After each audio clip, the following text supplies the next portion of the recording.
Antikristus siapa? Tetanggaku, bosku tuh antikristus.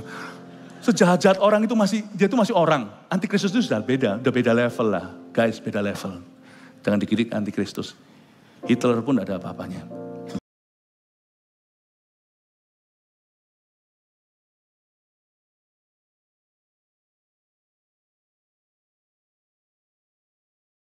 Welcome home, God bless you. Beri tepuk tangan untuk semua. Puji Tuhan, silakan duduk kembali. Kita siapkan Alkitab dan catatan. Saya tunjukkan dulu satu ini menu khotbah hari ini 5 kali ya. Saya kasih judul The End Times. Munculkan, itu dia. Hari ini kita akan belajar tentang akhir zaman dan setiap kebaktian ada pewahyuan, terutama aplikasi untuk hidup kita sehari-hari. Kita saksikan dulu peta zaman. Saya rangkumkan supaya kita semua punya ide yang jelas. Setelah pengangkatan gereja Tuhan, yaitu kapanpun bisa terjadi, pertemuan di udara, 2 orang berjalan di ladang, 1 diangkat, 1 ditinggal. Itu hari-hari ini. Nggak ada orang bisa prediksi waktunya. Sama-sama kerja di kilangan, kalau zaman sekarang in the office atau di kantor, di perkantoran. Yang 1 ditinggal, yang 1 diangkat. 2 orang tinggal seranjang, yang 1 diangkat, 1 ditinggalkan. 1 suami, 1 istri. Itulah pengangkatan yang dinubuatkan berkali-kali oleh firman. Dan setelah gereja diangkat, apa aja kejadian-kejadian berikutnya membuat kita hari ini bersyukur untuk anugerah yang kita terima. Kita saksikan dulu peta zaman ini supaya kita punya wawasan. Lalu kita akan mendengarkan pengajaran. Silakan. Susunan kejadian di akhir zaman menurut nubuatan firman Tuhan. Kita berada di titik sebelah kiri gereja masa kini. Akan ada pertemuan di udara ketika Yesus turun dan menjemput gerejanya di awan-awan. Tuhan berkata, 2 orang berjalan di ladang, yang 1 diangkat, yang 1 ditinggalkan.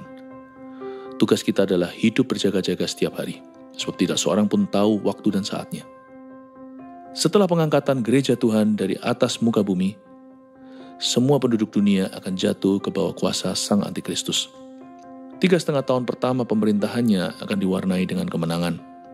Seperti pangeran berkuda putih, ia dieluk-elukan oleh seluruh penduduk bumi karena bisa memecahkan masalah dunia dengan begitu mudahnya.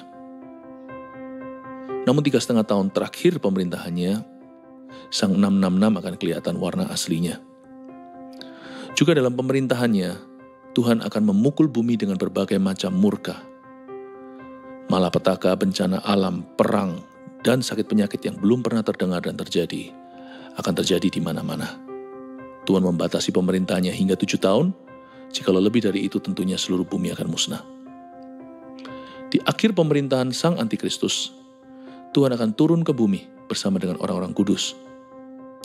Waktu itu, Tuhan akan disambut perang oleh Sang Antikristus dan nabi palsunya serta semua kroni-kroninya. Namun Tuhan mengalahkan mereka semuanya dan menangkap Sang Antikristus dan nabi palsu itu serta melemparkan mereka hidup-hidup ke dalam lautan api. Perang tersebut namanya Harmagedon. Kemudian Tuhan membangun kerajaan milenium yang artinya 1000 tahun dan bumi masuk di dalam masa damai. Iblis dirantai dan dicampakkan ke dalam jurang maut selama 1000 tahun itu. Dengan absennya setan dan roh-roh jahat, dunia mengalami pemulihan yang dahsyat. Manusia hidup begitu lama dalam berkat-berkat Allah, sehingga mereka yang hidup sampai 100 tahun akan dibilang terkena kutuk. Populasi bumi yang baru ini belum pernah secara sengaja memilih Kristus, mereka hanya mengalami semua berkat-Nya. Tidak heran, di ujung kerajaan milenium itu iblis sekali lagi dilepaskan. Seperti di Taman Eden, manusia punya pilihan, namun sayangnya manusia tidak memilih Tuhan.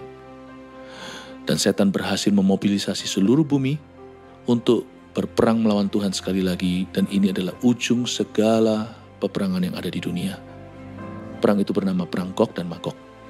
Di situ iblis dikalahkan, dan semua orang yang memberontak terhadap Tuhan binasa. Kita tahu bahwa yang disebut kiamat itu ada bagi orang-orang yang tidak selamat. Tapi bagi orang-orang yang sudah namanya tertulis dalam kitab kehidupan, pahala mereka menanti mereka. Di pengadilan tahta putih itu, Tuhan akan berkata kepada yang satu, enyahlah, sedangkan kepada yang lain, masuklah dalam sukacita Bapakku.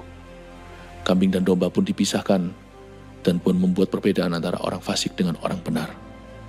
Setelah pengadilan tahta putih itu, maka orang-orang yang binasa akan mengikuti iblis dan semua malaikat-malaikat jatuh, dan mereka akan dilemparkan ke dalam api neraka untuk selama-lamanya. Sedangkan orang-orang benar yang namanya tertulis dalam kitab kehidupan, mereka masuk ke dalam sorga yang disebut sebagai langit dan bumi yang baru di kitab Wahyu. Saya ringkas buat jemaat supaya mudah untuk dicatat. Itu adalah kompilasi dari nubuatan khususnya dari kitab Wahyu. Tesalonika di surat Paulus juga mengatakannya. Perjanjian lama seperti kitab Daniel. Cerita tentang akhir zaman ini bukan sesuatu yang asing, tetapi biasanya sesuatu yang kurang terjamah dalam gereja. Bisa saja diabaikan karena orang takut. Padahal Wahyu pasal 1 yang tidak akan kita buka, di prolog atau introduction, perkenalan dengan kitab pewahyuan ini, Yohanes di Pulau Patmos mencatat bahwa inilah wahyu Yesus Kristus. Tujuan akhir kitab Wahyu bukan supaya kita interpretasi itu dan ini, tapi supaya kita hidup berjaga-jaga, supaya kita kenal Yesus di akhir zaman ini, agar tidak seorang pun di antara kita binasa. Seperti yang tadi saya sudah tunjukkan, menu ibadah, 5-5-nya beda-beda, jadi saya harap Anda betul-betul Qingtian Puhuijia. Nanti Anda bisa belajar firman, dan saya yakin Anda juga sudah membaca Wahyu 6-9 yang saya minta hari Minggu kemarin, supaya bisa maksimal mengikuti pengajaran ini. Sekarang kita di Wahyu 7, dengan judul di ibadah kedua, kebangunan rohani bangsa Yahudi di masa antikristus. Lalu apa hubungannya sama kita? Agar kita diingatkan bahwa sekarang ini masa anugerah Anda dan saya. Orang Israel saat ini mati rohani. Berapa banyak sih gereja di sana? Kenapa mereka belum mau menerima Yesus? Yesus hanyalah anak si tukang kayu, si rabi itu. Kenapa mereka masih berpegang teguh pada agama Yahudi yang seluruhnya tentang Torah atau Taurat Allah di perjanjian lama, tidak menerima Yesus Kristus sebagai Mesias? Kalau Anda lihat di tembok ratapan di Yerusalem, orang Kristen sebenarnya nggak usah ikut-ikutan. Kalau ikut ya nggak apa-apa lah. No harms done. Nggak akan gimana, nggak akan mempengaruhi keselamatan. Tapi sebenarnya mereka berdoa begini. Lihat yang ortodoks pakai topi, langsung di sininya juga ada lintingan rambutnya, itu rambut asli bukan wig. Mereka berdoa minta Mesias datang untuk pertama kali. Karena mereka masih umat Tuhan, umat pilihan Tuhan di perjanjian lama, masih tidak percaya bahwa Yesuslah Mesias. Mereka berdoa supaya Mesias datang menolong Israel untuk memulihkan kerajaan Israel. Sampai sekarang orang Yahudi masih berdoa minta keamanan. Sebenarnya kasihan. Saya tidak masuk ke politiknya, tapi kepada nubuatan firman. Jadi kalau saya datang ke tembok ratapan, saya tidak berdoa dengan cara yang sama seperti orang-orang Yahudi. Karena saya percaya Yesus adalah Tuhan sekalipun saya orang Indonesia. Zaman dahulu, waktu zaman Musa, zaman perjanjian baru malahan, kita orang Asia, nenek moyang kita masih menyembah berhala. Tapi hari ini kita yang terkemudian menjadi terdahulu karena Injil yang diberitakan kepada kita. Sekarang ini masa anugerahnya kita. Kalau sekarang masa anugerah kita nggak tumbuh, kapan lagi? Mari kita baca Wahyu 7 ayat 1. Orang-orang yang dimeteraikan dari bangsa Israel tentang kebangunan rohani bangsa Yahudi di masa antikristus setelah pengangkatan gereja Tuhan. Kemudian daripada itu aku, kata Yohanes di Pulau Patmos, melihat 4 malaikat berdiri pada keempat penjuru bumi, dan mereka menahan keempat angin bumi, supaya jangan ada angin bertiup di darat, atau di laut, atau di pohon-pohon, berhenti. Yohanes di Pulau Patmos dapat pewahyuan, dia melihat ada 4 malaikat berdiri di 4 penjuru angin bumi. Mereka menahan keempat angin dunia. Ini bukan angin seperti yang kita pahami yang berembus di wajah kita atau angin di pantai. Angin ini sebenarnya kata-kata profetik kejahatan di dunia, amoralitas dan kefasikan. Sebenarnya sampai hari ini masih ada yang menahan angin gila-gilaan berhembus di bumi ini. Penahannya tiada lain adalah gereja yang penuh dengan Roh Kudus. Jadi kalau sekarang dunia ini gak bisa sampai total bejat atau jahat, itu karena masih ada Holy Spirit filled conscience atau masih ada hati nurani yang dipenuhi dengan roh Allah. Gereja masih berpengaruh sekalipun gereja gak sempurna. Injil masih diberitakan. Jadi mau liar itu gak bisa sampai bagaimana, masih ada penahannya. Tapi jikalau penahan itu sudah diangkat, kalau gereja itu sudah mengalami pengangkatan di udara, 2 orang berjalan di ladang, ini fenomena dunia, yang satu diangkat, satu ditinggalkan. 2 orang tinggal seranjang, suami istri beda iman, kalau dua-dua bukan suami istri, pasti dua-dua ketinggalan di ranjang. Jikalau hal itu terjadi seperti yang dinubuatkan oleh Kristus, seperti yang diajarkan oleh Tuhan Yesus di Matius 24 dan di surat Paulus juga di Tesalonika, dalam sekejap mata ketika orang-orang kudus seluruh bumi dari ujung ke ujung mendengarkan sangkakala, tapi hanya mereka yang mendengarkan, orang dunia tidak akan dengar apa-apa, kita akan di dalam sekejap mata berubah rupa dan bertemu dengan Kristus di awan-awan. Itu firman. Cuman kita gak tahu kapan.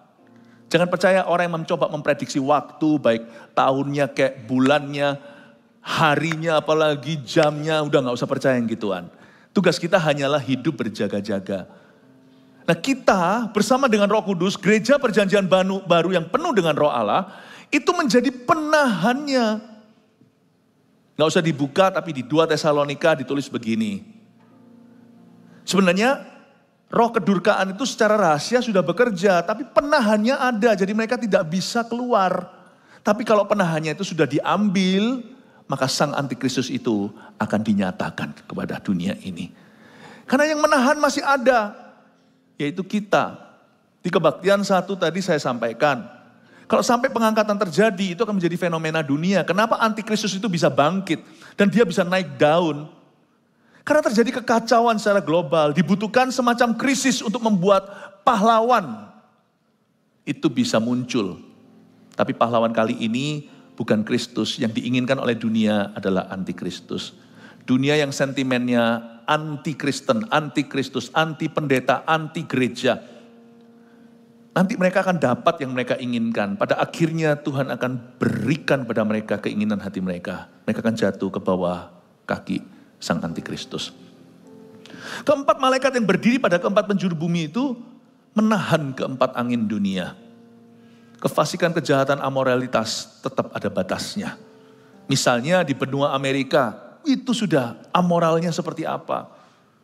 Tapi masih ada suara yang kudus di situ. Mau gimana pun juga aborsi dihalalkan, LGBT, tetap ada yang protes. Tetap ada yang menahan.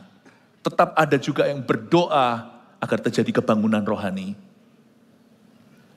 Sang antikristus tidak bisa muncul selama masih ada gereja perjanjian baru. Karena yang mengikat dan melepas masih ada di bumi, yang punya kunci kerajaan sorga yaitu kita. Coba bayangkan, tanpa gereja dunia ini jadi apa? Ayat 2, dan aku melihat seorang malaikat lain muncul dari tempat matahari terbit. Ia membawa meterai Allah yang hidup, dan ia berseru dengan suara nyaring kepada keempat malaikat yang ditugaskan untuk merusakkan bumi dan laut. Dia melihat seorang malaikat lain yang muncul dari tempat matahari terbit. Dia membawa meterai Allah yang hidup. Jadi ada 4 malaikat yang disuruh merusakkan bumi dan laut. Sekarang 4 malaikat itu ditahan. Jadi ada pro kontra. Apakah 4 malaikat ini malaikat Tuhan atau malaikat jatuh? Atau setan yang ditahan pada 4 arah mata angin. Yaitu utara, selatan, timur, dan barat. Masih ada yang menahan. Apapun lah, gak peduli malaikat. Intinya adalah, kenapa bumi ini masih ada moralitas? Kenapa di dunia ini orang masih percaya Tuhan? Karena masih ada yang menahan. Masih ada kasih karunia. Ini tergolong masa anugerah. Sekalipun berdarah-darah. Kayaknya seperti mau meletus saja gunung ini namanya dunia. Di dalamnya terkandung semua orang yang sudah anti-Kristen. Anti-Kristen cepat lambat juga akhirnya akan anti-Kristus. Saya tidak bicara tentang agama. Saya bicara tentang spiritnya. Roh dunia ini kan coba lihat, coba renungkan. Mana gampang sekarang jadi orang yang sungguh-sungguh sama Tuhan. Dunia ini jahat. Tapi masih ada yang menahannya. Ada malaikat-malaikat yang ditahan pada tempatnya. Malaikat-malaikat tidak boleh merusakkan bumi dan laut. Lalu muncul seorang malaikat lain di ayat 2 dari tempat matahari terbit, yaitu dari timur. Ia membawa meterai Allah yang hidup. Ayat 3 katanya, janganlah merusakkan bumi atau laut atau pohon-pohon sebelum kami memeteraikan hamba-hamba Allah kami pada dahi mereka. Dan aku mendengar jumlah mereka yang dimeteraikan itu 144.000 yang telah dimeteraikan dari semua suku keturunan Israel. By the way, Wahyu 7 ini adalah kejadian sesudah pengangkatan gereja Tuhan. Ceritanya di pasal 7 ini gereja sudah tidak ada. Gedungnya masih ada, mungkin orang-orangnya sebagian masih ada karena di gereja juga nggak semua sungguh-sungguh. Bukankah Yesus berkata pada akhirnya nanti Tuhan akan memisahkan memisahkan domba dan kambing. Itu bukan hanya waktu penghakiman, tapi juga pengangkatan. Lalang dan gandum itu nanti akan dikumpulkan. Gandum masuk lumbung, lalang dibuang, bahkan dibakar. Jadi di dalam gereja pun Maleaki sudah memperingatkan pada akhir zaman ketika Tuhan mengutus Elia supaya hati anak berbalik ke bapak, hati bapak berbalik ke anak, agar Tuhan jangan memusnahkan bumi. Dengan jelas dan lugas di kitab Maleaki, yaitu kitab terakhir perjanjian lama, Tuhan berkata akan membuat perbedaan antara orang fasik dan orang benar. Saya percaya gereja kita ini percaya pra-tribulasi, ada gereja yang percaya mid-tribulasi, artinya kita akan mengalami setengah jalan masa pemerintahan antikristus yang berusia 7 tahun. Ada juga yang percaya post-tribulasi atau kita akan mengikuti semua 7 tahun, baru setelah itu ada pengangkatan. Saya percaya bukan karena takut aniaya. Aniaya sudah terjadi sekarang. Saya percaya tribulasi karena Tuhan itu adil. Sebenarnya logis pikirannya. Sang antikristus itu merajalela. Gak bisa sang nabi palsu itu berjaya selama masih ada gereja yang penuh dengan Roh Kudus di atas muka bumi. Nggak mungkin bisa. Jadi jangan bingung dengan teori yang di luar sana. Gereja kita percaya kita diangkat dulu, baru sang antikristus dinyatakan. Lalu 7 tahun pemerintahannya. Padahal zaman sekarang, aniaya di mana-mana. Gereja ditutup di mana-mana. Sekarang orang Kristen dicemoohkan di mana-mana, sosial media atau bukan. Pendeta, gak gampang jadi pendeta, lebih gampang 20 tahun lalu. Beritakan Injil. Wah, sekarang bahkan martir-martir masih terjadi di 4 penjuru bumi. Di sana sini orang sungguhan mati karena kesaksian mereka dan karena firman Allah. Gak usah nunggu nanti. Cuman pikiran saya begini, kalau gereja masih ada, gak bisa mereka muncul. Gak bisa. Jadi jika saya ngomong sama teman-teman yang beda pendapat, saya bilang gak apa-apa, ini gak pengaruh ke keselamatan. Ini namanya doktrin eskatologi. Artinya doktrin tentang akhir zaman. Ini tidak akan mempengaruhi keselamatan. Jikalau ternyata aku benar, lu harus kamsyah. Tapi kalau saya salah, ternyata kita masuk setengah jalan, gak apa-apa lah. Udah setengah jalan, jalani sekalian. Kita sekarang hidup itu loh, gak bisa hanya hidup bagi Kristus. Orang kalau mau ikut Kristus zaman ini harus berani mati. Apa-apaan kalau orang mau dibaptis sekarang aja takut-takutan. Mau dibaptis sekarang ikut Tuhan. Berani kehilangan teman, berani dikucilkan. Zaman sekarang itu zaman edan, lebih susah jadi anak Tuhan. Kalau memang yang betul ternyata post tribulasi kita alami 7 tahun masa antikristus, ya monggo silakan, ayo I'm ready. Kita ini tiap hari kata Paulus sudah seperti domba yang mau disembelih. Karena Kristus dan karena umat Tuhan. Tidak takut aku, sungguhan. Tapi pikiran saya hanya ada sebuah pembaharuan akal budi secara logis. I think gak bisa ya. Mau sejahat apa dunia ini, masih ada gereja, masih ada kebangunan rohani. Susah dia keluar. Sulit, gak bisa. Gak bisa. Terjadi pertobatan. Makanya itu, ini masa anugerah kita. Nah kalau sekarang aja masih ada gereja yang penuh dengan Roh Kudus, kita hanya melihat gereja-gereja yang bercelah. Sekarang masih ada orang-orang Kristen yang penuh dengan Roh Kudus, kita melihatnya itu selalu lubang pada donatnya. Yang kita lihat selalu contoh-contoh negatif orang Kristen dan pendeta. Gimana nanti dengan absennya orang-orang kudus? Kalau Anda tertinggal, gimana Anda bisa bertahan? Gimana imanmu bisa bertumbuh? Sekarang aja zaman kebangunan rohani, meskipun ini zaman edan, di sini orang-orang masih on and off dengan Tuhan. Di masa anugerah, kalau engkau tertidur, maka di masa aniaya kau akan mati. Maksud saya mati itu rohani.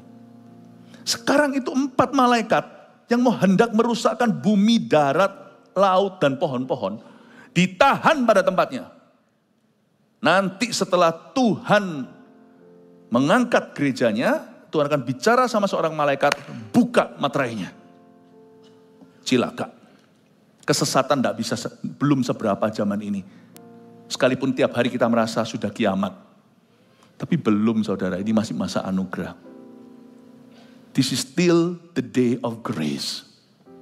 Ayo tumbuh. Ayo bawa keluarga Anda yang belum kenal Tuhan. Ayo melayani. Dan saya tunjukkan di sini ayat 3. Katanya, janganlah merusakkan bumi atau laut atau pohon-pohon sebelum kami memeteraikan hamba-hamba Allah kami pada dahi mereka. Jangan salah, hamba-hamba Allah ayat 3 ini tidak termasuk saya, tidak termasuk Pastor Yohanes, tidak termasuk kita semua, Pak Sam, Pak Samuel Handoko, tidak termasuk kita. Karena hamba-hamba Allah yang dimeteraikan pada dahi mereka, dan Yohanes ayat 4 mendengar jumlah mereka yaitu 144.000 yang dimeteraikan dari semua suku keturunan Israel. Ayat 3 dan 4 adalah secara spesifik nubuatan terhadap ras Yahudi. Jadi 144.000 ini apakah ini angka sungguhan atau simbolisme aja bahwa ada sekelompok besar orang yang dibangkitkan Tuhan? Pokoknya orang-orang ini nanti nyata ada. 144.000 ini bukan hamba-hamba Tuhan sekarang dari Indonesia, dari Amerika, dari Afrika, dari Asia. Bukan. 144.000 ini adalah Jewish evangelist. Ini orang-orang Yahudi dari Israel. 144.000 penginjil yang dibangkitkan Tuhan. Revival di akhir zaman. Ini revival susulan. Zaman sekarang, orang Israel itu tidak percaya Yesus. Dan susahnya pernah tahun 70-an, 1970 sekian, namanya Jesus Movement. Kegerakan namanya kegerakan Yesus. Itu banyak orang-orang Yahudi yang percaya juga, anak-anak muda khususnya. Dan itu, karena itu keluar yang namanya Messianic Jews atau Yahudi Messianik. Bedanya apa? Mereka percaya bahwa Yesuslah Mesias, anak Allah. Sedangkan orang Yahudi sekarang percaya bahwa Allah Israel masih akan mengutus Mesiasnya. Oh, Yesus bukan, dia tukang kayu saja. Dia rabi, pengajarnya bagus. Jadi hubungan kita Kristen dengan Judaisme, itu sebenarnya hubungannya adalah hubungan sama sejarah. 3 agama ini sejarahnya dekat sekali. Yaitu Yahudi, Kristen, dan Islam. Sangat dekat. Kita percaya Bapak Abraham, Musa dan sebagainya. Cuman bedanya di mana? Bedanya Yahudi masih sama kekristenan sampai di zaman Ishak. Itu kita masih sejalan. Tapi sampai Sulah dan Maleaki, mereka tidak percaya Matius. Bahwa perjanjian baru itu tidak mereka terima. Bahwa Yesus itu anak Allah. Mesias di sini kita beda. Makanya gereja tidak perlu ikut-ikutan. Kita adopsi semua segala sesuatu dari Israel. Nggak perlu sih. Kita jangan mengalami kemunduran. Gereja perjanjian baru ini sekarang kemajuan. Israel harus nyusul. Israel harus nyusul. Kita belajar sejarah Israel karena kita belajar dalam terang kasih Kristus. Kita dari kitab Kejadian sampai Wahyu kita bisa lihat Yesus Kristus. Tapi waktu mereka belajar Torah atau Taurat Allah yaitu kitab perjanjian lama. Mereka tidak lihat Yesus. Mereka menunggu siapa orang ini. Kita percaya itu Yesus, mereka tidak mempercayainya. Makanya kita tidak usah ikut-ikutan. Kita ini sekarang yang terdahulu. Tapi kita tidak boleh menghina. Karena kita ini cangkokan. Dicangkok karena iman, jadi jangan sombong. Jangan kita menghina umat pilihan Allah juga. Orang-orang Israel dan berkata, kalian kasihan deh lu. Nggak ada mereka, nggak ada kita. Yang nulis sebagian besar dari kitab yang ada di tangan kita itu. Alkitab itu orang Yahudi. Yesusku itu dari Israel. Cuman kita harus mengerti sekarang ini zamannya kita. Susah sekali menobatkan orang-orang Israel hari ini. Mau penginjil besar sedunia pergi ke sana, hubungan dekat dengan mereka hanyalah karena pariwisata, karena membawa devisa, karena kita membawa begitu banyak orang datang ke situ. But we don't see eye to eye, you see. Tapi mereka dengan kita tidak bisa melihat yang sama, karena di situ kita pilah dan beda, yaitu Yesus Kristus adalah Tuhan. Bagi mereka Yesus Kristus adalah tukang kayu. Anak tukang kayu, seorang rabi atau guru.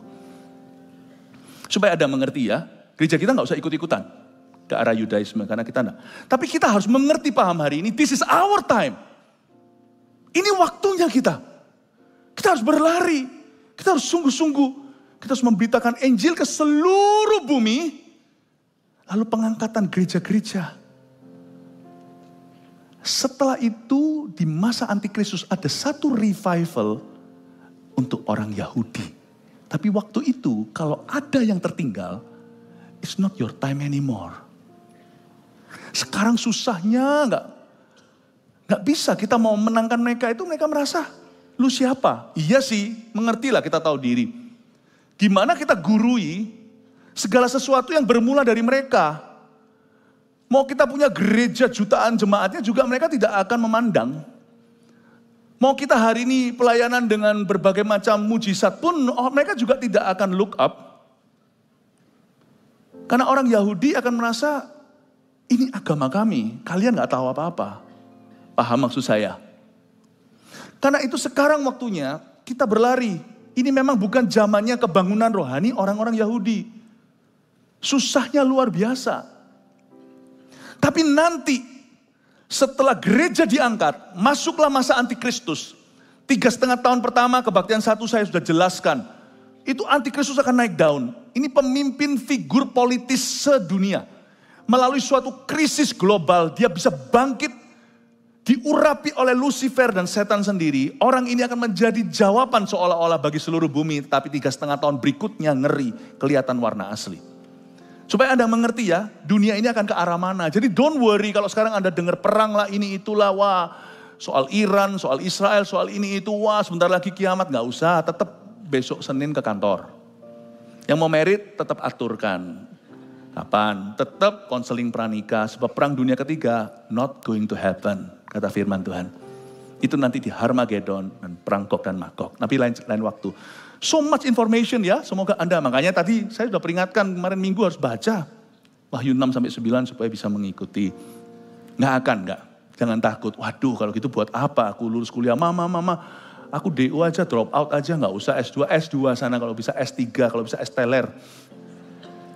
Selesaikan, sebab Tuhan tidak akan datang kembali ke atas muka dunia sebelum Tuhan mengangkat gerejanya. Belum terjadi itu, kita masih di sini. Atau kita ketinggalan. Wah celaka kalau kita ketinggalan. Tapi kalau terjadi pengangkatan, please don't call me. I hope I will not be around. Kalau ada pengangkatan, jangan telepon saya ya. Telepon Pastor Yohanes. Oh enggak, Pastor Yohanes juga akan diangkat. Pastor Samuel apalagi. Kalau kita belum mati ya, pengangkatan terjadi. Do not call us. Jangan telepon kami, karena kami tidak akan ada di sini. Ya. Kalau sampai kami masih ada di sini, wah itu ada kefasikan. Itu berarti gembala pandir, pendeta pura-pura. Nanti lihat ya, Tuhan membuat pemisahan, sungguhan, fasik dengan benar. Bukan soal agama dan posisi, tapi soal iman pada Kristus dan buah-buah roh dalam pelayanan. I'm so thankful. Tuhan berkata sama malaikatnya, tahan tangan, 4 penjuru angin itu. Tahan, jangan rusakkan bumi atau laut, demi hamba-hamba yang dimateraikan. Dari dulu sampai sekarang Tuhanku gak pernah berubah karakter. Sebelum pengangkatan yaitu hari ini. Seringkali sesuatu itu harusnya rusak. Seharusnya kena murka Tuhan. Sudah dari sononya dihancurkan oleh Tuhan. Tapi gara-gara di dalamnya masih ada seorang yang dimeteraikan Tuhan. Akhirnya sama Tuhan diluputkan. Cerita tentang kapal karam Paulus. 200 sekian awak kapalnya. Gara-gara Paulus seorang dan Lukas itu biografernya. Kan dia yang menulis kisah para rasul ya kan. Dan Tuhan menampakkan diri pada Paulus, gara-gara kamu semua awak kapal ini termasuk semua penumpangnya selamat because of you. Karena seorang pekabar Injil, karena seorang hamba Tuhan yang tulen, karena seorang yang punya meterai Kristus di dalamnya. Kan ada orang benar, kalau ada 10 aja Sodom Gomora gak dibakar. Sampai sekarang Tuhan sampai selama-lamanya, dari dulu kekal selama-lamanya tetap sama. Nanti setelah gereja absen dari dunia pun Tuhan masih berbelas kasih pada dunia. Kalau Anda baca peta zaman, kalau Anda selidiki semua nubuatan ini, Tuhan itu terus ngasih orang kesempatan loh. Gak ada gereja pun masih dikasih kesempatan. Zamannya orang non-Yahudi sudah bukan zaman kebangunan rohani, sudah zamannya kebangunan rohani orang Yahudi pun, orang non-Yahudi masih dikasih kesempatan. Cuman tentunya dunia sudah beda. Kalau sekarang susah ikut Tuhan, nanti lebih susah. Hidup bagi Tuhan aja enggan, apalagi di zaman itu. Orang non-Yahudi yang mau terima Tuhan sudah pasti mati karena Tuhan.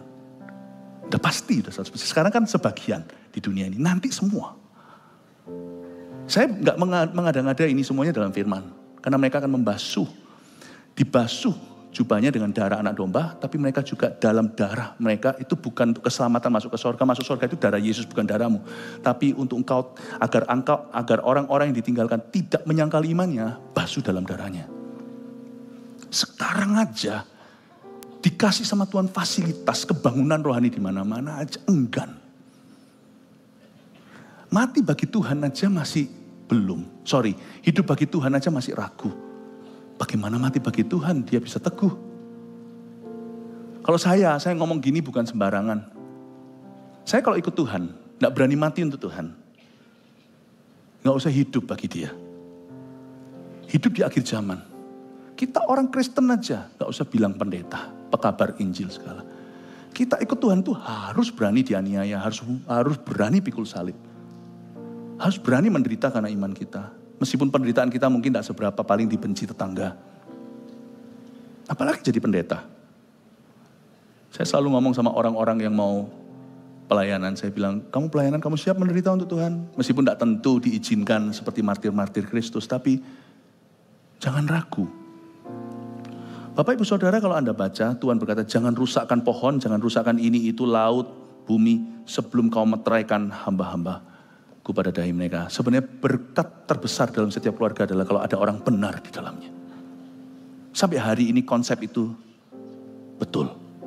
Di dalam perusahaan Anda, tahukah ada perusahaan yang tidak bangkrut, tidak jadi hancur karena masih ada orang benar di situ. Mungkin bosnya, mungkin employee-nya, mungkin pekerjanya. Tapi janganlah kita ngaku-ngaku biar orang lain yang memujimu.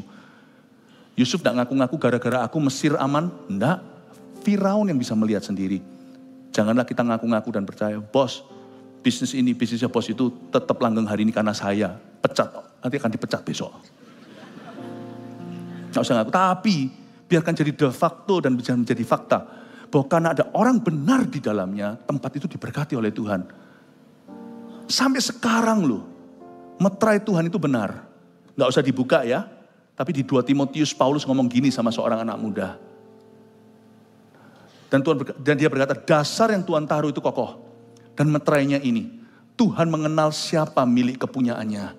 Dan siapa saja yang memanggil nama Tuhan harus meninggalkan kejahatan. Tuhan tuh tahu siapa miliknya. Dan orang-orang yang punya materai Tuhan itu akan membuat perbedaan dimanapun Tuhan tempatkan. Zaman itu nanti ketika gereja perjanjian baru sudah tiada, entah gimana terjadi kebangunan rohani lagi seperti zaman Jesus Movement. Kali ini tercatat dalam nubuatan. Ada 144.000 Jewish evangelist, penginjil Yahudi. Yang dibangkitkan Tuhan di masa 7 tahun pemerintahan Antikristus. Sudah tidak terdengar lagi kebangunan rohani di antara bangsa-bangsa. Bangsa-bangsa non-Yahudi sudah tidak terdengar lagi. Mari kita sekarang lihat ayat 5. Ini silsilahnya. Dari suku Yehuda 12.000 yang dimeteraikan. Dari suku Ruben 12.000. Dari suku Gad 12.000. Dari suku Asyer 12.000. Batak tidak disebut di sini. Hokian nggak ada. Jawa, Sunda nggak ada. Afrika, Nigeria. Nggak ada semuanya. Ya. East Coast, West Coast, Amerika nggak ada. Dari suku Naftali 12.000. Dari suku Manasye 12.000.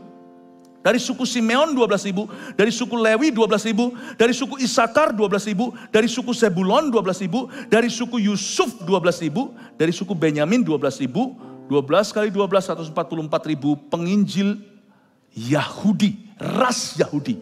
Not Asia, bukan bule, Bukan Amerika, bukan Eropa. Bukan Indonesia. Zaman udah beda. Ini masa 7 tahun pemerintahan. Supaya Anda mengerti Wahyu 7 itu adalah masa 7 tahun itu. Tidak bicara masa kini. Tapi bicara apa ke masa sekarang? Sekarang waktunya kita berlomba. Sekarang waktunya kita maju. Dan sampai hari ini saya masih mendoakan Israel. Supaya Israel berbalik pada Tuhan. Tapi saya tahu nanti bukan saya, bukan kita, bukan kami. Bukan. Itu bukan zamannya. Nanti Tuhan akan bangkitkan. Saya kasih bocoran ya, lompat ya. Gak mungkin pembahasan kita hari ini sampai ke situ. Nanti Tuhan akan bangkitkan 2 nabi yang gak pernah mati. Untuk diutus ke mereka. Karena yang ini mempan. Kalau kita ini orang-orang non-Yahudi, mereka kira lu siapa? Tapi nanti akan ada 2 orang nabi, 2 orang saksi lah, the 2 witnesses, yang akan mati martir pula di zaman 3,5 tahun terakhir pemerintahan Antikristus. Pas dia lagi gila-gilanya. Dan murka Allah dicurahkan hebat-hebatnya atas dunia yang jahat yang sudah menolak dia. Milih Antikristus. Kayak mereka itu lebih memilih Barabas daripada melepaskan Yesus gitu loh. Waktu Yesus dihakimi oleh Pontius Pilatus.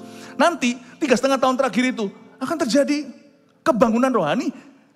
Mungkin dari kebangunan rohani 2 nabi inilah muncul 144.000.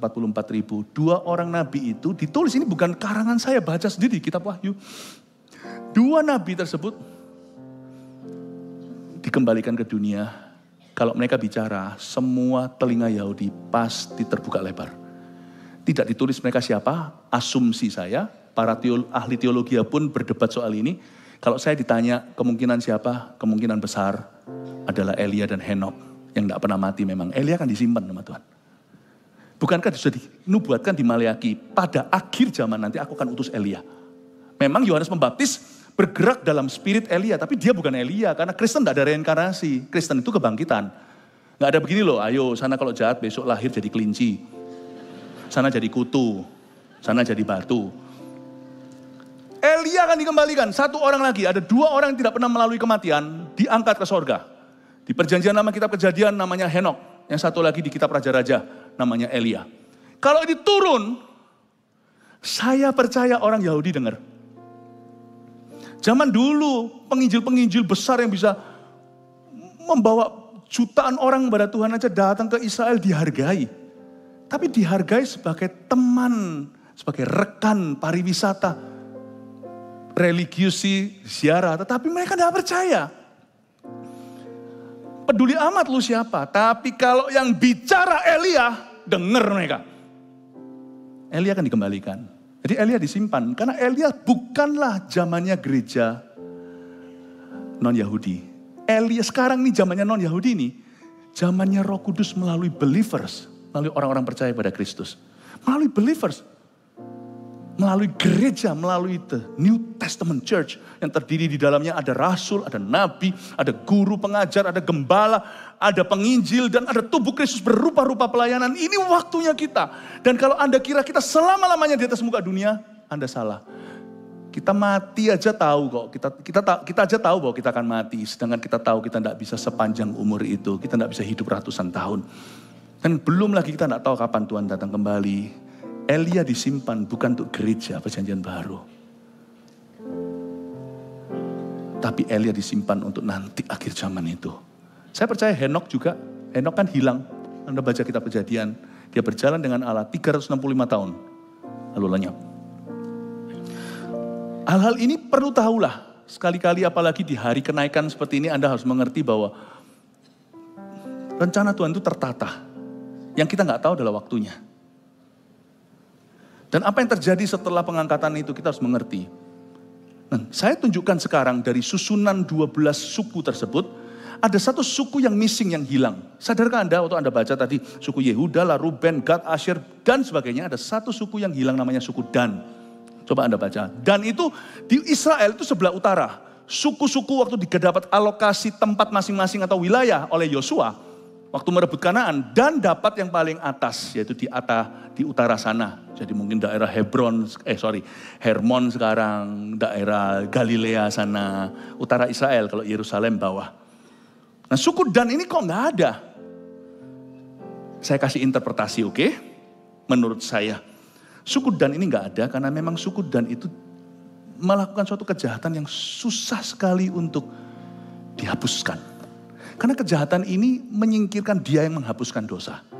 Suku Dan di kitab Hakim-Hakim di zaman baru aja entas dari Yosua, mereka mendirikan satu religious system. Yang ini kita perlu buka rasanya. Hakim-Hakim 18 ayat 30 munculkan aja di depan sini. Saya tunjukkan suku Dan supaya Anda mengerti apa yang Tuhan paling benci, oke? Don't do this kalau Anda masih sayang hidupmu dan sayang anak cucumu. Bani Dan menegakkan bagi mereka sendiri patung pahatan itu. Ini di kitab Hakim-Hakim. Waktu umat Israel transisi dari Yosua ke raja-raja. Bani Dan menegakkan bagi mereka sendiri patung pahatan itu. Lalu Yonatan bin Gersom bin Musa bersama-sama dengan anak-anaknya jadi imam bagi suku Dan, jadi pendeta-pendetaan, tapi demi penyembahan berhala sampai penduduk negeri itu diangkut sebagai orang buangan. Perhatikan, Dan memperkenalkan penyembahan berhala kepada orang Israel. Tahu nggak yang ngikut langsung siapa? Cucunya Musa, anaknya Gersom. Musa membelah Laut Merah, turun ke bawah itu Gersom. Gersom bawahnya lagi Yonatan, itu jadi pendeta di hire sama satu kelompok religius penyembahan berhala untuk Israel, untuk menggantikan Allah. Tuhan benci itu. Jangan ada padamu Allah lain di hadapanku. Dan Tuhan kutuki suku Dan. Suku Dan tidak ada tuh di dalam kebangunan rohani itu. Jikalau kita menyembah berhala, anak cucumu akan ditolak oleh Tuhan. Udah gitu aja ya, tak buat simpel ya. Dan Dia akan menghukum sampai 3-4 keturunan. Makanya itu untuk lepas dari jerat penyembahan berhala itu mesti harus ada bayar harga di generasi 2-3. Itu mesti ada yang berdoa, pendoa syafaat atau gimana. Mesti ada perjuangannya dulu, tidak semudah itu. Karena itu saya tidak semerta-merta saya serahkan anak saya pada dewa. Saya mau serahkan ke Yesus. Karena di ayat yang sama dikatakan kalau Tuhan yang mengutuk 3-4 keturunan mereka yang menyembah berhala, Tuhan itu akan memberkati 1000 keturunan mereka yang takut akan Tuhan. Oh haleluya, kasih tepuk tangan untuk Tuhan Yesus. Dan jangan ke ahli nujum, jangan pakai ramal-ramal, dan jangan jadi peramal. Anda akan dibenci sama Tuhan. Kalau Tuhan benci itu bukan berarti seperti manusia ya, Tuhan membenci orang. Tuhan itu sudah mengasihimu dulu mati di kayu salib. Tapi orang yang menyembah berhala, apalagi sudah tahu kebenaran. Orang itu menyalibkan Yesus kedua kali, sudah tidak ada lagi antibiotiknya. Begitu benci. Tuh suku Dan itu dihapus. Hapus sama Tuhan. Tapi saya tunjukkan, waktu itu kan saya nggak terima ya. Waktu saya baca begini saya rasa pasti ada kesempatan kedua. Sungguhan kan? Kecurigaan saya akan Tuhan terbukti. Bahwa Tuhan itu baik sekali. Nggak usah dibuka, Yeskiel 48 itu kan nubuatan tentang milenium atau kerajaan 1000 tahun waktu nanti Kristus kembali ke dunia. Dan Dia akan memulihkan kerajaannya secara fisik di bumi ya, bersama dengan orang-orang kudusnya. Itu setelah nanti kejadian Harmagedon, setelah Kristus datang kembali, 7 tahun setelah masa antikristus itu, Yesus akan mendirikan 1000 tahun masa damai. Itu semua dalam firman. Dan di pasal 48 ayat 1 yang dipulihkan adalah wilayah Dan. Saya itu kayak mau nangis waktu baca itu. Tuhan, ya kan, aku sudah tahu murkamu itu memang besar. Kasih setiamu jauh lebih besar. Nah, saya ngomong gini bukan berarti kita boleh mencobai Tuhan. Saya ngomong gini itu justru kita harus takut akan Tuhan. Tapi kita harus menghormati Dia dan mengasihi Dia lebih dari itu. Dan mungkin ini dikonek-konekkan ya siapa tahu. Tapi waktu saya pergi ke Israel terakhir kali ke situ, saya bicara dengan ada seorang guide yang seorang profesor dalam arkeologi dan orang Kristen pula. Saya adu bicara gitu tuh enak, nyantol. Bukan kami ini terpelajar, saya nggak terpelajar, saya cuma S1.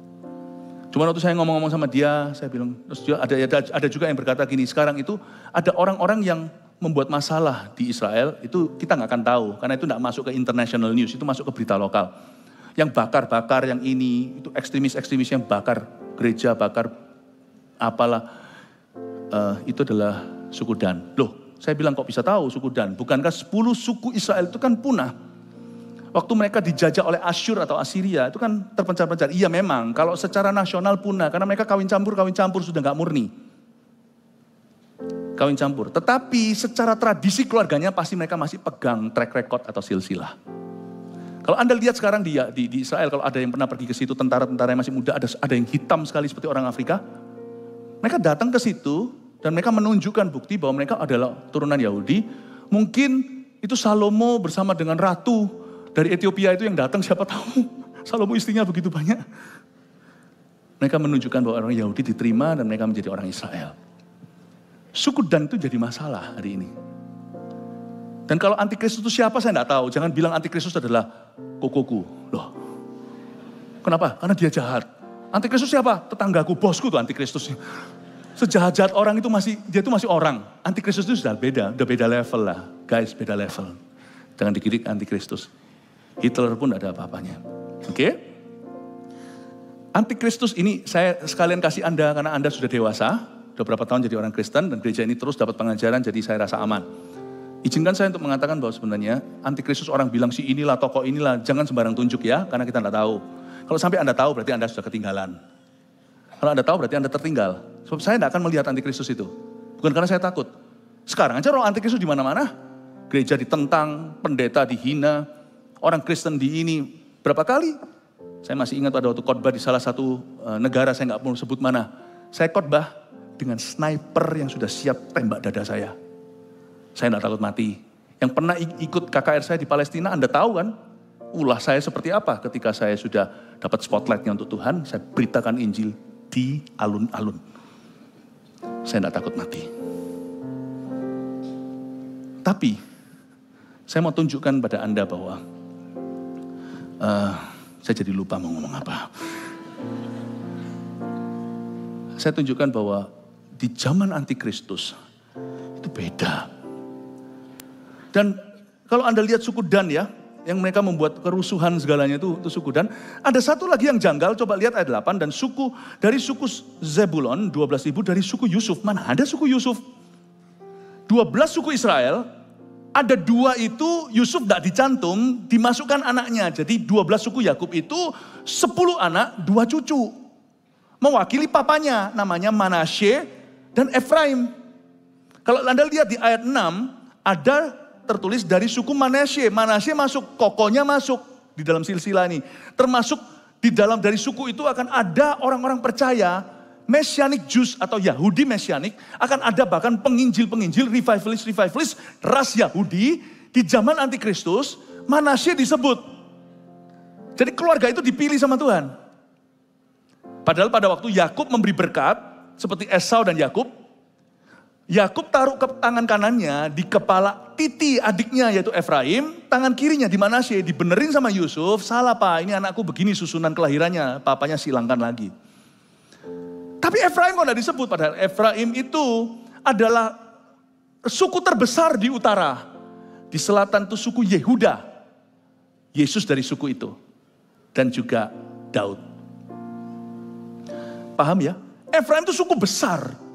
Makanya itu zaman-zaman raja-raja tidak disebut bangsa Israel Selatan. Mereka disebut suku Yehuda, Benyamin sudah tercakup.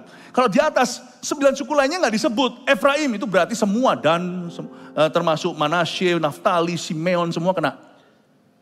Paham ya? Nah kenapa Manasye disebut? Efraim kagak. Sekali lagi Efraim juga menyembah berhala.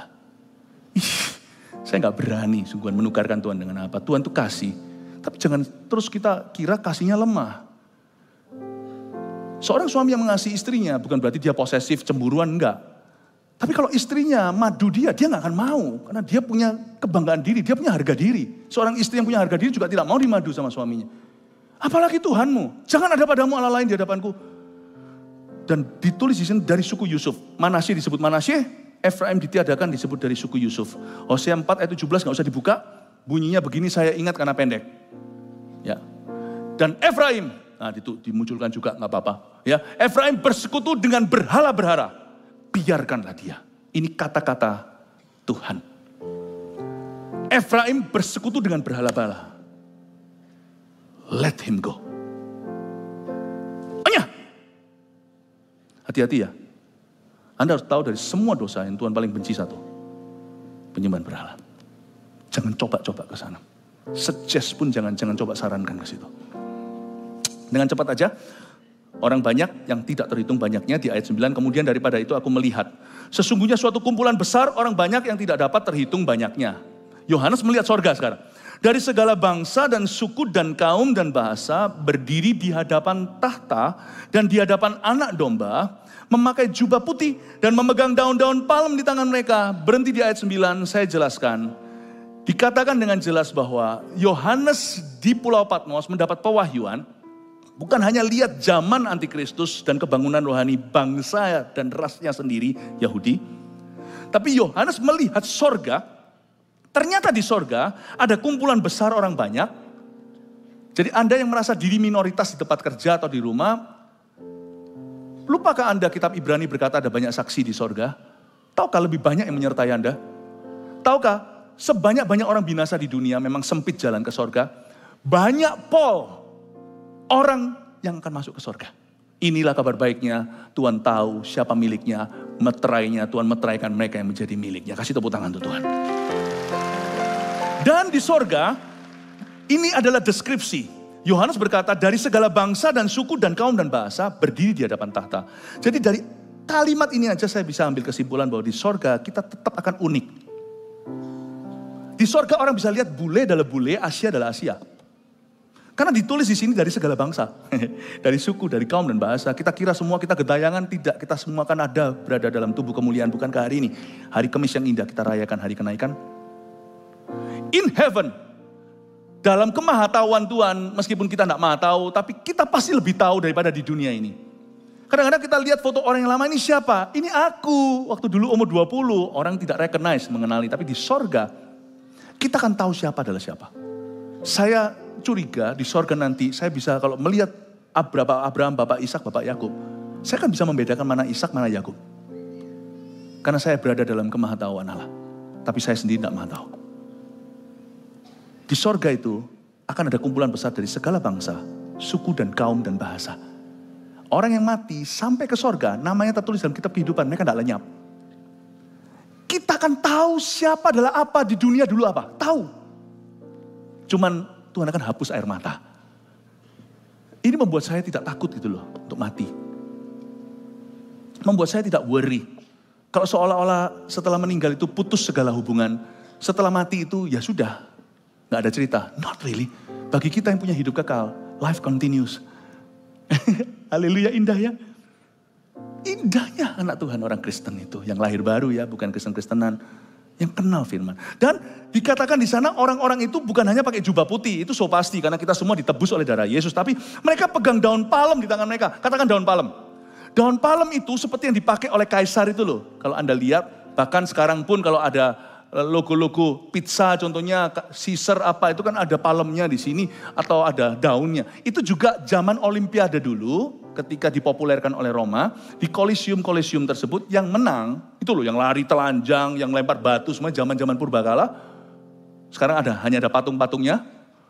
Ya, itu kalau menang dikasih daun palem. Daun palem itu bukan jubah putih, daun palem itu untuk orang yang menang. Saya nggak ngerti ini maknanya apa, tapi intinya adalah kalau kita hari ini diizinkan mengalami pencobaan, mengalami ujian, mengalami tantangan, kita tetap setia pada firman dan setia pada Tuhan. Percayalah, ada daun palem untukmu di sana. Dari sini kita kan nggak lihat orang karbitan ya, seperti penyamun di samping kiri atau kanan, langsung naik ke sorga. Di sini sebagian besar the saints atau sebagian besar orang-orang kudus yang sampai ke sono, mereka akan memegang daun palem. Berarti mereka melalui satu kehidupan yang penuh tantangan dulu. Lalu mereka setia sampai Tuhan, setia sampai mati. Dan bukan hanya dikasih jubah kudus, dikasih daun palem, pengakuan dari Tuhan. Well done. Saya cuma setiap hari mimpi, saya nggak ngerti daun palem itu apa. Emangnya kita hidup bagi Tuhan itu perlu upah, bukannya kita bisa masuk surga aja, udah upah. Tapi saya nggak tahu Tuhan itu begitu murah hati. Itu jadi motivasi saya. Saya cuma berkata dalam hidup saya, aku mau setia. Aku mau sampai garis finishnya. I want to finish well. Aku tidak boleh nanti di sorga cuma pakai jubah putih itu. Aku mau pegang palem dan berkata, hello, aku sama-sama menang dengan kamu. I want to win. Aku mau menang. Apapun profesi Anda, pendeta, pengusaha, ibu rumah tangga, mahasiswa. Sebagai orang Kristen, kesaksian iman kita jangan tercelah. Kita mesti menang sampai pada akhirnya. Udah jangan ngeluh lah. Kalau bisa sembuh, kalau nggak sembuh pun nggak apa-apa. Yang penting pokoknya aku setia dan taat padanya. Dan dengan suara nyaring mereka berseru ayat 10. Keselamatan bagi Allah kami yang duduk di atas tahta.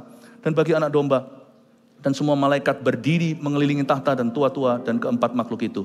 Mereka tersungkur di hadapan tahta itu dan menyembah Allah. Tidak ada waktu untuk menjelaskan, kita baca saja. Sambil berkata, amin. Puji-pujian dan kemuliaan dan hikmat dan syukur. Dan hormat dan kekuasaan dan kekuatan bagi Allah kita sampai selama-lamanya. Amin. Dan seorang dari antara tua-tua itu berkata kepadaku, siapa mereka? Siapakah mereka yang memakai jubah putih itu? Dan dari manakah mereka datang? Jadi ada satu tua-tua ngomong sama Yohanes. Who are they? Mereka siapa? Ini perlu saya jelaskan sedikit. Maka kataku kepadanya, kata Yohanes nih, Tuanku, Tuhan yang mengetahuinya. Rasul pun tidak tahu kalau di sebelah sisi dunia.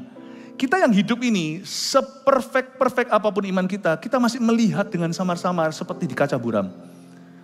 Seorang anak Tuhan yang sudah mati, padahal di dunia dia itu seperti biasa, di sorga dia lebih tahu dari rasul manapun. Seolah-olah kalau saya khotbah gini kan kedengarannya pintar ya. Ini saya kalau dibanding dengan orang yang ada di situ, satu aja cuil satu. Saya kayak idiot. Gak tahu apa-apa. What glory awaits us. Kemuliaan yang luar biasa yang menunggu kita di alam baka di rumah Tuhan selama-lamanya. Maka kataku kepadanya, Tuanku, Tuhan yang mengetahuinya. Lalu ia berkata kepadaku, mereka ini adalah orang-orang yang keluar dari kesusahan yang besar. Mereka adalah orang-orang yang keluar dari tribulation. Dan mereka telah mencuci jubah mereka. Dan membuatnya putih di dalam darah anak domba. Karena itu mereka berdiri di hadapan tahta Allah dan melayani dia siang malam di bait sucinya. Dan ia yang duduk di atas tahta itu akan membentangkan kemahnya di atas mereka. Mereka tidak akan menderita lapar dan dahaga lagi. Dan matahari atau panas terik tidak akan menimpa mereka lagi. Saya jelaskan, ini penting sekali, tidak bisa saya lewatkan. Yohanes ditanya sama satu orang tua-tua di sana. Ini bukan malaikat. Dalam penglihatan, roh Yohanes dibawa naik ke sorga. Wahyu 4, naiklah kemari. Tuhan berkata, come up. Yohanes mendapatkan sebuah pengalaman yang tidak bisa diulangi. Nggak ada satu orang pun bisa mengulangi pengalaman seperti ini dan menulis Alkitab lagi. Semua pengalaman kita berikutnya harus sesuai dengan firman. Meneguhkan itu, baru sah. Tapi Yohanes mengalami sesuatu dan salah satu tua-tua, one of those believers, salah satu orang percaya dari kumpulan besar di sorga, bertanya sama dia, menurut kamu siapa ini? Si rasul yang seolah-olah maha tahu di dunia, tinggal sisa dia satu-satunya rasul anak domba, yang lainnya martir semua. Dia berkata, I don't know. What an honest servant of God, hamba Tuhan yang sangat jujur. Hari ini saya ngajar begini juga, saya nggak tahu semuanya. Saya nggak tahu palem itu artinya apa, tapi saya tahu itu ada. Saya tahu pahala itu ada, sekalipun Tuhan tidak perlu memberi kita upah lagi. Saya tahu Tuhan itu murah hati dan itu ada. Dan saya kalau tidak khotbahkan ini saya akan menyesal. Saya tidak mau hutang darah dengan siapa-siapa. I preach this to you and to me. Saya mengkhotbahkan ini untuk Anda dan untuk saya. Mereka ini adalah orang-orang, inilah jawaban tua-tua itu. Mereka ini adalah orang-orang yang keluar dari kesusahan yang besar. Dari kata kesusahan yang besar itu tribulation atau penderitaan. Berarti orang-orang ini kemungkinan besar mati semua. Matinya tidak wajar, matinya itu semuanya martir. Siapa mereka? Orang non-Yahudi yang ketinggal, tapi di zaman kebangunan rohani itu mereka insaf sadar. Mungkin satu rumah berlima, ya kan? Sisa papa yang belum kenal Tuhan, tapi ogah-ogahan. Mama dan anak-anaknya bangun tidur, dia lihat tinggal bajunya. Ya baju nggak dibawa lah, apapun mereknya. Lalu kita dilihat di kamar semuanya masih terkunci itu. Gembok rumah, tapi tidak ada anggota keluarganya. Anak-anaknya di AOG, Army of God. Ada yang di Eagle Kids, masih kecil, anak yang terakhir. Papa sendirian. Mungkin papa waktu itu ambil Alkitabnya mama. Lalu ingat, istrinya pernah cerita, tanggal sekian Pastor Philip khotbah. YouTube masih ada by the way. Jadi dia klik di YouTube, dia bertobat. Tapi sudah ada gereja Tuhan. Telepon ke gereja, Pastor Yu tidak ada. Tutut receptionnya pun semoga hilang. Kalau enggak kan berarti kita simpan orang berdosa. Dia datang ke rooftop, saya kasih contoh ya misalnya. Dia cari, ini untuk kalangan sendiri ya ceritanya ya. Nggak ketemu, tapi yang ketemu semuanya rooftop ini penuh. Padahal nggak ada jam ibadah. Itu suatu hari, taruhlah suatu hari Kamis. Setelah CNN, BBC semua menayangkan dan semua major news channel menayangkan sebuah fenomena yang tidak bisa kelihatan dan dunia dalam sekejap masuk dalam chaos, kekacauan yang tidak pernah terjadi. Disitulah groundworknya untuk antikristus itu bangkit. Banyak orang-orang yang ditinggal sini yang tahu dan mereka dengar di YouTube misalnya. Ini saya hanya cerita ya. Mereka pada nangis di gereja tapi tidak ada lagi yang doakan. Pendoa-pendoa yang tulisannya prayer tinggal seragam. Seragamnya di berjatuhan di mana-mana sudah tidak ada. Mereka maju sini nangis. Tunggu sampai malam pun pendeta tidak kembali. Dan mereka satu dengan yang lainnya. Itu masih ada orang-orang yang bertobat. Nanti dari non-Yahudi masih ada. Dan mereka pun diselamatkan. Dan jangan lupa, mereka akan masuk ke sorga bukan dengan darahnya. Sekalipun mereka curah darah. Tetap yang membuat putih adalah darah anak domba. Itu supranatural. Karena darah buat merah. Gak percaya itu baju putih kenain darah. Jadi putih atau jadi merah. Ini berarti supernatural washing of the blood. Tapi Alkitab mengatakan mereka akan keluar dari kesusahan besar. Berarti mereka itu survivor. Mereka survive the greatest tribulation. Asumsi saya waktu baca ayat ini. Yang non-Yahudi ya. Karena yang Yahudi bukan urusan saya tidak bisa apa-apa. Karena mereka nanti urusannya 144.000 penginjil mereka. Dan juga nanti ada 2 saksi itu kemungkinan Henok dan Elia. Saya tidak tahulah. Dan itu firman. Interpretasi yang saya tambahkan itu bisa membuat Anda jadi lebih mengerti.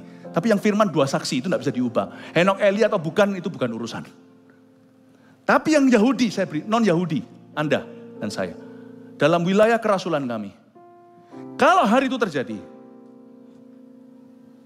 bukan lagi mati, hidup bagi Kristus. Menyangkal diri. Tidak bisa. Anda tidak mungkin bisa hidup di dunia tanpa menyangkal Kristus. Waktu itu. Mesti mati. Nggak bisa enggak. Zaman-zaman kita kena pandemi aja, mana bisa terbang tanpa, mana bisa travel ke sini sana tanpa requisite requirement, belum apa-apa. Itu baru kekacauan satu wabah. Nggak bisa. Nggak bisa kecuali 666 di sini. Nggak bisa, nggak bisa survive. Kecuali Anda berkata tidak mau. Dan papanya yang ditinggal oleh 4 anggota keluarga, mama dan istri dan anak-anaknya. Dia pasti berkata, aku mau ikut istriku dan anak-anakku. Akhirnya dia tahu ini apa waktu dia dengar khotbah. Ini ceritanya. Dia tahu ini apa, sudah dinubuatkan. Ternyata betul, wah kenapa aku benci pendeta itu dulu. Nah, tahu rasa sendiri. Enggak. May God spare you from all this. Biar Tuhan meluputkan Anda. Dan akhirnya dia berkata, aku mau ikut istri dan anak-anakku. Baiklah. Starve to death. Secupak gandum sedinar. Kebaktian 1 saya jelaskan. Seliter 200.000 seliter beras. Ready to starve to death. Siapa mau bantu kamu? Di masa-masa kekacauan dunia itu siapa mau kasih kamu makan? Penjarahan dan sebagainya. Saya tidak nakut-nakut, ini firman. Cuman saya coba buat praktis untuk Anda mengerti kira-kira bagaimana terjadi. Ini baru kulitan. Karena yang sesungguhnya terjadi gimana, don't ask me. Oh, by God's grace dengan anugerah Tuhan, I won't be here. Nangkep ya ini ya, mereka keluar dari masa tribulasi. Mencuci jubah mereka, membuat putih dalam darah anak domba. Terakhir ayat 17, sebab anak domba yang di tengah-tengah tahta itu akan mengembalakan mereka. Ini indah. Dan akan menuntun mereka ke mata air kehidupan, ini di sorga.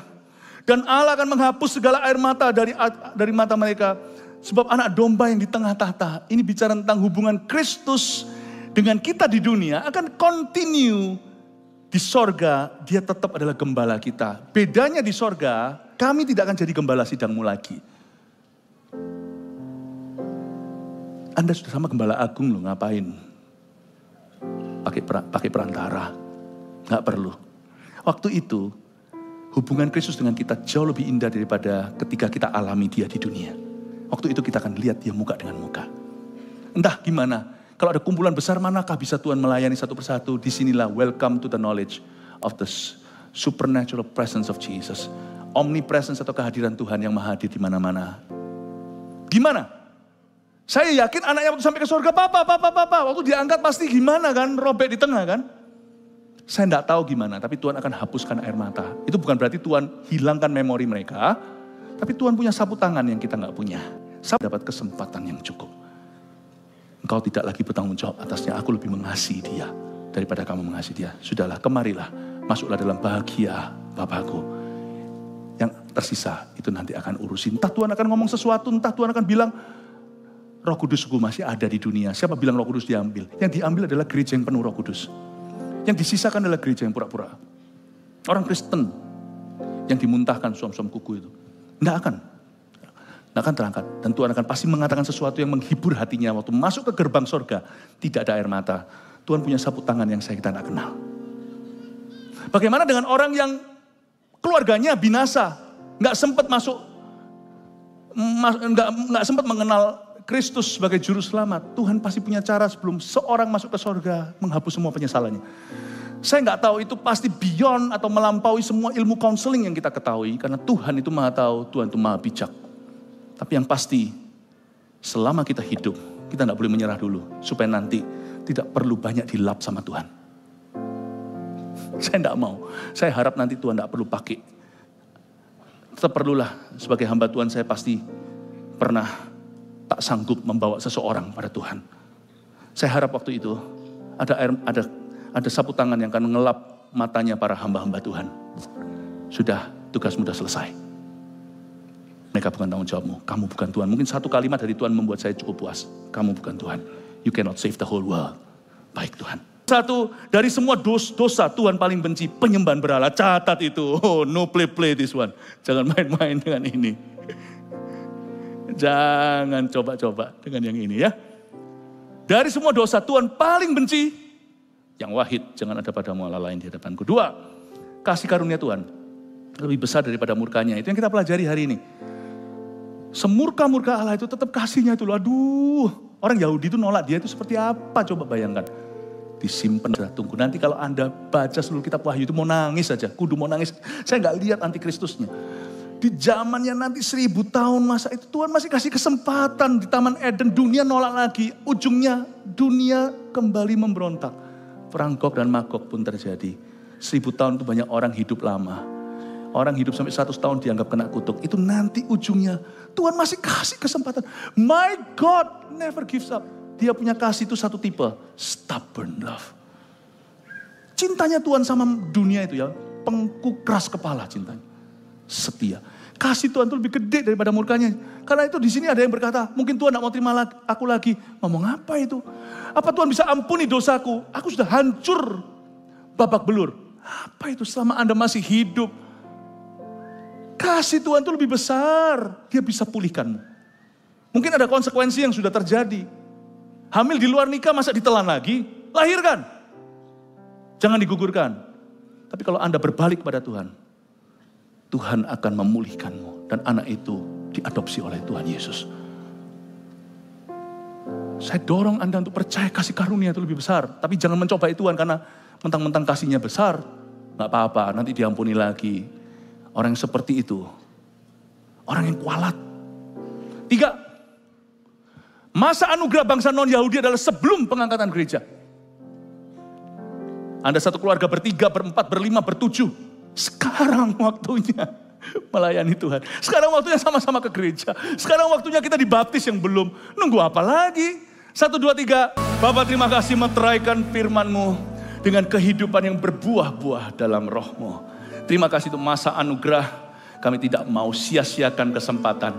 Kami mau bertumbuh dan kami juga mau lihat orang lain yang ada di sekeliling kami diselamatkan. Berkati kami Tuhan agar kami bisa jadi berkat buat orang lain. Jemaat yang terkasih, yang disayangi dan dipilih oleh Yesus Kristus.